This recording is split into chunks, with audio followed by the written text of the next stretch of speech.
And we are live. Good morning, everybody. Good morning, and welcome to Swahili Sunday. If you are listening after the fact, thank you so much for listening. And I'm appreciative that you're here. Happy Sunday. I hope wherever you are in the world that you're having a good day. Today it's a little gloomy outside. I don't know if the sun's going to break through.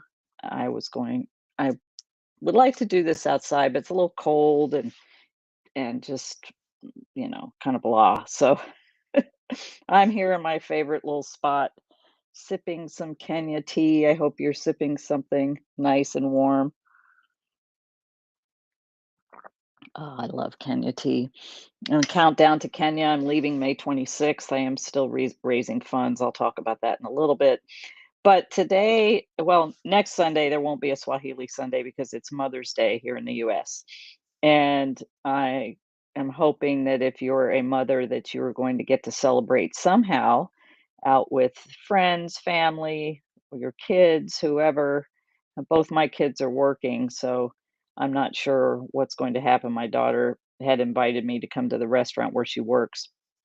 She works at a wonderful restaurant called Michael's downtown in Long Beach. If you're local to the Long Beach area, it is an amazing restaurant with wonderful food. They have great they have a chef there that's from Italy, and the food is I've never had anything there that I didn't like, and I'm one that usually when I go to a restaurant, I find something I like, I'll order the same thing instead of trying something different because I know I like it, it's good, but I've taste tested so many things at that restaurant, so maybe I'll go there for dinner because she's working till 8 p.m., and I don't know, maybe hopefully my son can come, and we'll see how that all works, but I hope you had the opportunity to celebrate with your mother. If you don't, I this time of year was the my mother passed away at the end of April when I was 12 years old, and I always take time to reflect on that, not thinking about her death, but thinking about the tragic life that she led and how I didn't end up like that. Now, granted, I made enough mistakes myself as a mother, but I am so thankful that the disease of alcoholism it did not happen to me. I did actually have effects from that I had to work through myself. And I don't know if you've ever grown up or been around addiction. If you have and you think you have not been affected by it, think again. You have been affected by it. And some people are able to get a trajectory of their life going without having to do a lot of work on themselves around that, but many, like myself included, are not. I've always had an effect by that. Both of my parents were alcoholics. My mother died of alcoholism when I was 12. And as far back as I can remember, she was out of her mind from that sickness of alcoholism because she would drink all day, every day, round the clock, constantly. She had bottles stashed around the house. And you may be listening thinking, "Oh my gosh, that's horrible." And it is when you think about it. It's a horrible way for a child to grow up, but I don't dwell on it. I am grateful that despite the fact that I came from that kind of a background, I was able to overcome that and carve out a path for myself that has made me successful in life to some extent, and being able to give back to others and not dwell in the mess that caused. The Air Force was something that really gave me an opportunity to turn my life around and gave me the opportunity to get a college degree and training in a great career field, which is why, thankfully, I'm working the job that I'm working now. I'm happy that I'm having to work a job instead of running the business full time and in profit enough to pay myself. No, not necessarily happy with that, but I'm grateful that I have the skills that enabled me to get hired even at an older age. Because even though there's a lot of things that say, "Oh, don't discriminate against age," people get discriminated against because of their age. And I was grateful that my boss tells me after the fact when she saw my qualifications, she's like, "Oh my gosh, you've got to be kidding. We got to have her here." And I work in supply chain for a major defense contractor doing purchasing and things like that, negotiation. Actually taught negotiation to the group of buyers and estimators in my department, and they I think they learned a lot. I had a good time teaching it because I love training more than I love buying stuff and dealing with all the problems that come from that. But I'm grateful that I have a job. Anyway, I'm squirreling off the the circumstances that I'm talking about today about Mother's Day and honoring your mother. Obviously, I can't spend time with my mother, and I'm not sure if today she were alive, what kind of a relationship I would have with her if she were still an alcoholic. Because the fact that she was out of her mind. I think as a kid, I don't know her in an adult mind because obviously she died when I was 12. I was still a kid and I hadn't fully developed into an adult and didn't understand things from an adult perspective. But when I think back to things with my own kids and I thought, wow, because she left me in a store one time and she left me on the second floor, and I think about as a mother, when I had kids, okay, we're getting on the escalator, I have to make sure my kid gets on the escalator and she's there with me, and I I just don't understand, I guess. Not that I haven't missed. I mean, I was watching when my kids were little, my son Jason was quite the adventure kid, and I remember one time when I was there was a group of us out at a playground, and I'm talking to the moms, and I'm checking Marissa, Jason, talking, Marissa, Jason, talking, and I'm keeping an eye on them, and it just takes a split second, and a split section, Marissa, "Where's Jason? Where's Jason? Where'd he go?" And I'm freaking out because it was I kept looking and looked back and I kept looking and I'd look back. He had wandered off the playground and gone and was hanging out with a group of people at the next picnic table over. And it was a good ways away. And they brought him back to me, thankfully, and I couldn't believe it that just for that split second that I didn't see him. I it I was like, "Whoa, okay, it just that happened that fast." So I knew that I needed to keep even more of an eye on him, uh, that I had to make sure that, it wasn't if I was somewhere, he had to always be in my line of sight, and I always had to make sure that I saw him because he just would like, as a little kid, we would go to McDonald's for the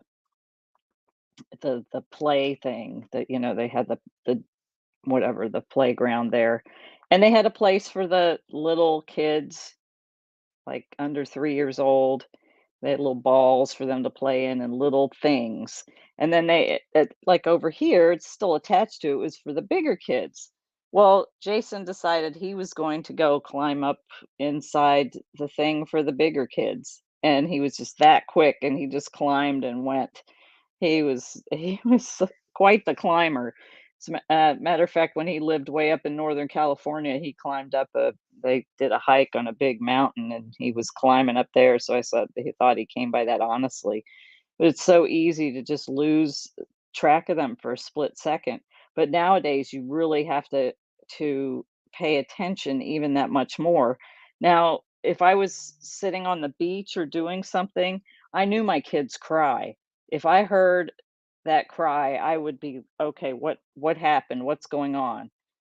Immediately, instantly, I recognize the cry, and I don't know if you're in Southern California, you may have heard of the situation where uh, the mother, or I think it was a mother, there was a child attacked by a coyote on the beach, and I thought, "Wow, that's interesting. How could a child be attacked by the beach with if the mother was right there, it was like a 2 or 3-year-old child, and if you look at the video, there's 2 women it looks like 2 women standing there, 1 woman with a child, and then the other woman sitting on the ground, and behind her is a little girl playing, and a coyote comes and knocks her down and starts basically chewing on her face, and it's a good 15 seconds before the mother turns around and stands up, and I'm looking at that, and I'm wondering and I tried to do some research to see well, I did do some research to see, I didn't try I gotta stop using that word, try when you put that word in there,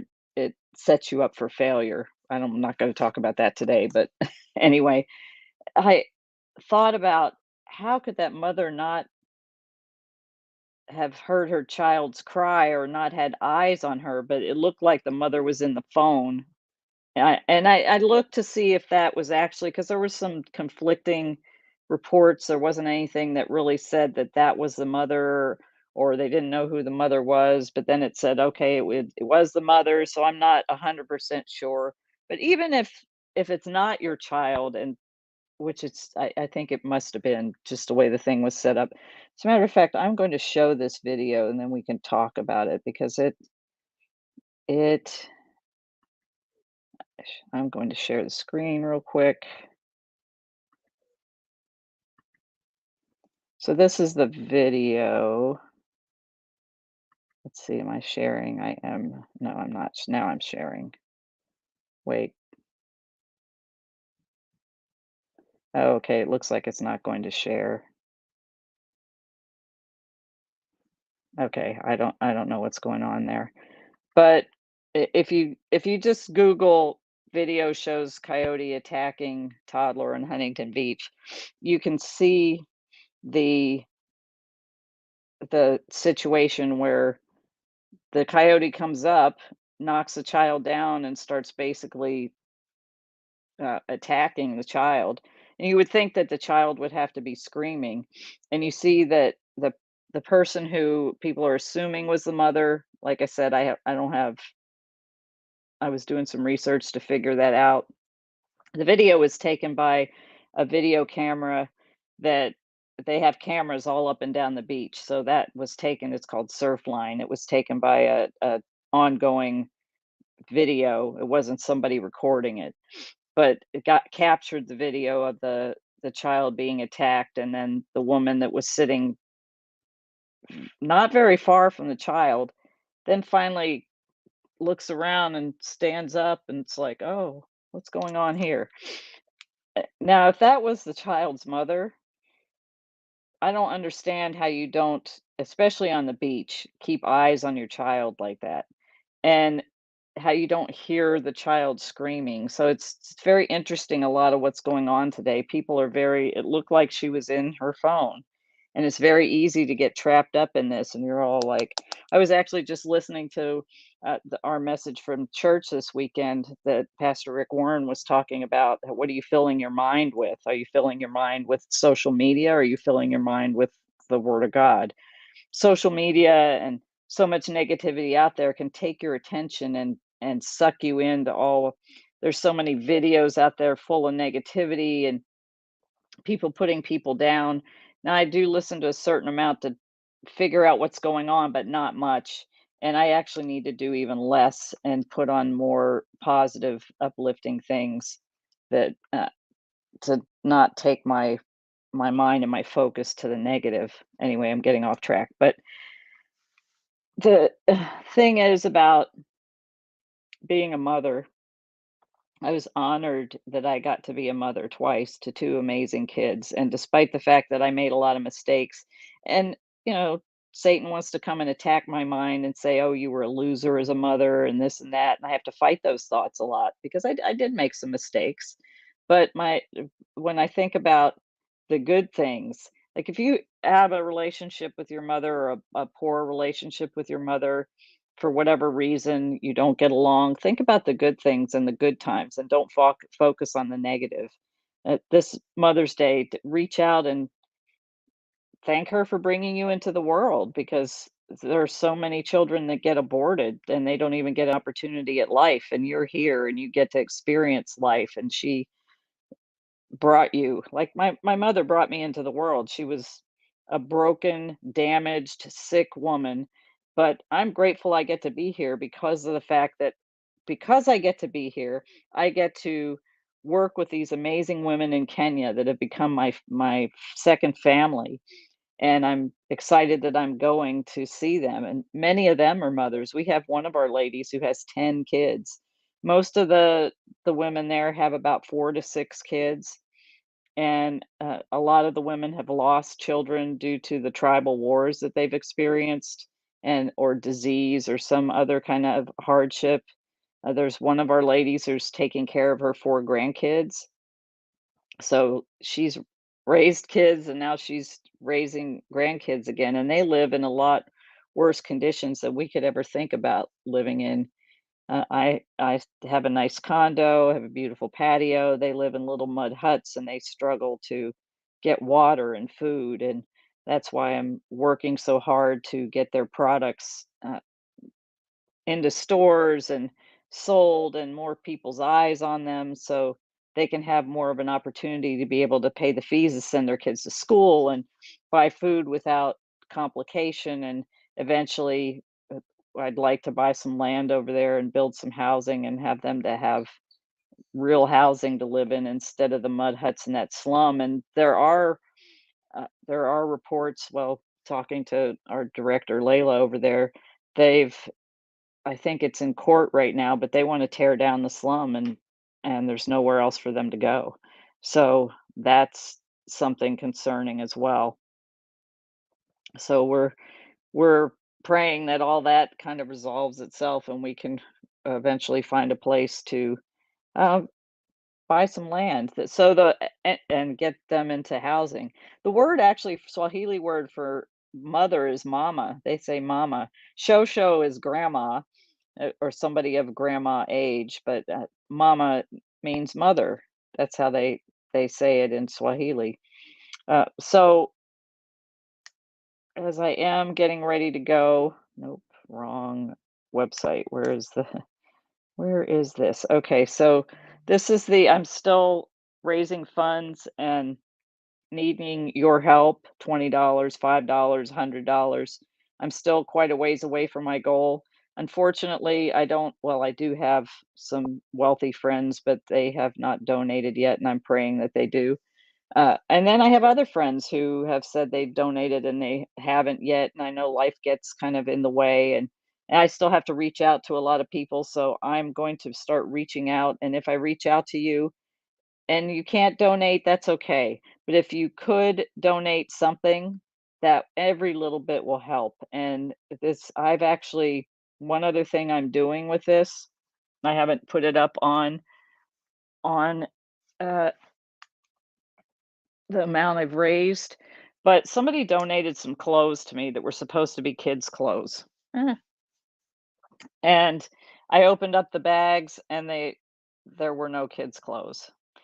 And the last thing that people in Africa need is a bunch more clothes, used clothes dumped on them from the US. I've been there. I see what's happened. If you've never watched the movie Poverty Inc., you can see a little bit about that. It doesn't solve the problem. As a matter of fact, it takes away from their ability to sell clothing made there in Kenya by getting all this used clothing dumped and people sell it. I see it when I'm there, but, so what I'm doing is I'm selling it on eBay, and I've raised so far, a little over $1,000 selling these clothes, and they're really nice. Okay, so if you're a size 12 woman and you like the manufacturer Maggie London, go to eBay, look up Dynamic Vision 2005. That's my eBay.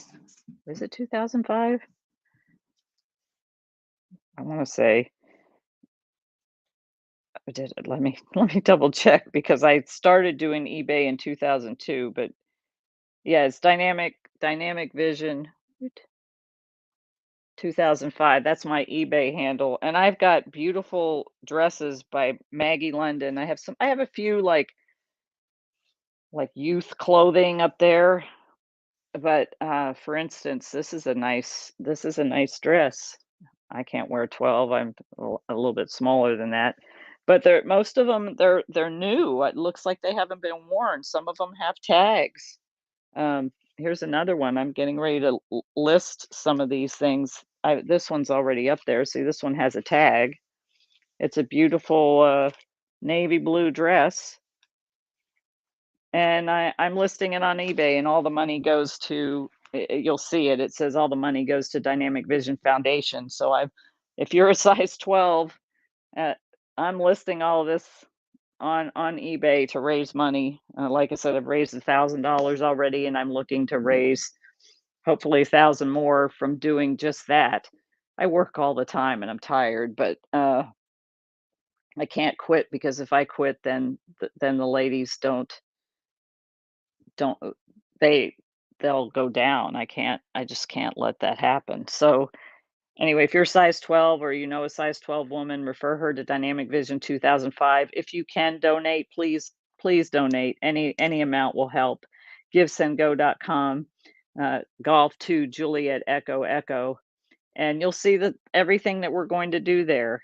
And actually my airfare is coming out of my own pocket. That so I'm not even paying that out of this, but we are going to do a lot of different things with the ladies. We're going to reach out to other communities. We're going to help with medical care. We're going to do a lot of different things. Right now, they're in the middle of an election year, so it's a little bit crazy over there. I'm not sure exactly how things are going to play out, but I am leaving in less than 30 days. Got my visa approved already. I just have a few other things to do to get ready for that trip.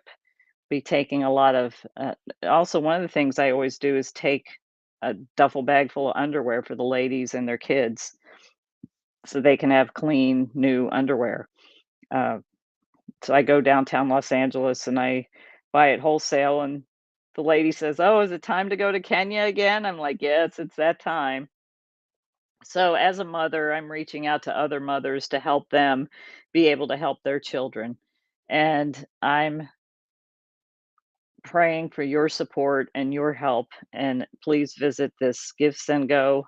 Take a look at it if you haven't donated. For those of you who have, I so greatly appreciate it. I've raised, I think I'm up to $5,200. It says 4,200, but I haven't put I think actually I have $1,000 from eBay, and then I have some things I took to a place called Buffalo Exchange, and they bought a lot of clothes, so I have some cash to add as well. And it's moving in a direction, but it needs to move a lot faster. I've been applying for grants, and I don't seem to get those. If you know of any grants out there that would help in this kind of situation, that would be great as well. So I appreciate your support. And this coming Mother's Day, visit Baskets and Beads Kenya if you want to look for a really cool gift for mom. You can get a really nice gift here. There's still time for me to send it if you buy it in the next couple of days if you're on the East Coast. If you're on the West Coast, it'll get to you in about a day. Ugh, I love my tea, my tea, my tea. So go check out basketsandbeadskenya.com. If you're not on the mailing list, please go to the website. There's a little pop-up. You get 10% off and you can join the mailing list because you never know what's going to happen with social media. So go to the website, join the mailing list so I can stay connected with you should anything happen. I'd love to. I send out an email once a week.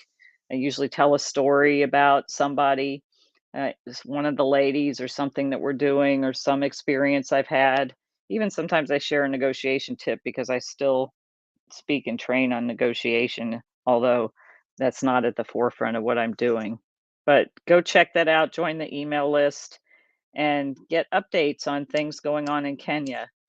And again, I just appreciate any, not just, I would appreciate any donation you would give. $5 will buy medicine for one kid. I appreciate your support. I appreciate you staying connected with me. I'm going to go work in my garden a little bit today. I have to list a few things on eBay and ship some orders, but I'm going to play in the dirt today. Yesterday, I took my dog. If you look on my Facebook page, you'll see one of the buddies she met at the dog beach. I went to the dog beach yesterday, the same beach that that child was attacked by the coyote. But there were a lot of people out yesterday. It was a beautiful day. I got to stick my feet in the water and watch Indigo play, which brings me a lot of joy. All right, everybody, I thank you so much, and I will speak to you soon. Until have a good Mother's Day. There's not going to be a Swahili Sunday next weekend because it is Mother's Day, and I hope you will be able to celebrate, whether it's celebrate with yourself or celebrate your mother, or if you are a mother, celebrate with your children. Usually it's the biggest restaurant day of the year, and I am hoping that you have a marvelous Mother's Day. See you soon. Nakupenda.